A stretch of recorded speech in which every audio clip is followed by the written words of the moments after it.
ആലപ്പുഴ സ്വദേശിനി സുലേഖ, ഇടുക്കി സ്വദേശിനി സുബ്ബലക്ഷ്മി, തിരുവനന്തപുരം സ്വദേശിനി മൈദീൻ ബീവി, തിരുനെൽവേലി കള്ളിക്കുറിശി സ്വദേശിനി താഹിറ മുഹമ്മദ് എന്നിവരാണ് ദമാമിലെ വനിതാ ജയിലിലുള്ളത്. 4 മാസമായി ജയിലിൽ കഴിയുന്ന താഹിറ മുഹമ്മദിന് ഇടയ്ക്കിടെ സ്പോൺസറുടെ ഭീഷണി നേരിടേണ്ടി വരുന്നുണ്ട്.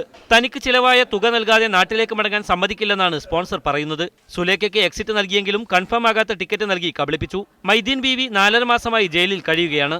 ഇതിൽ സുബ്ബലക്ഷ്മിയെ സാമൂഹിക പ്രവർത്തക സഫിയ അജിത്ത് ജാമ്യത്തിലെടുത്ത് സ്വന്തം വീട്ടിലേക്ക് കൊണ്ടുപോയിരുന്നു. എംബസി അധികൃതരുടെ ഇടപെടലുണ്ടായാൽ ഇവരുടെ മോചനം സാധ്യമാകുമെന്നാണ് സാമൂഹിക പ്രവർത്തകർ പറയുന്നത്.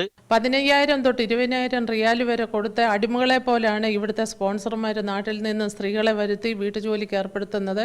ഇന്ത്യൻ എംബസിയുടെ ഭാഗത്തു നിന്നും ആരെങ്കിലും പോയാൽ തീർച്ചയായിട്ടും അവർക്ക് വേണ്ട കാര്യങ്ങൾ ഹെൽപ്പ് ചെയ്ത് കൊടുക്കാൻ അവിടുത്തെ അധികാരത്തിലിരിക്കുന്നവർ നമ്മളെ സഹായിക്കുന്നുണ്ട്.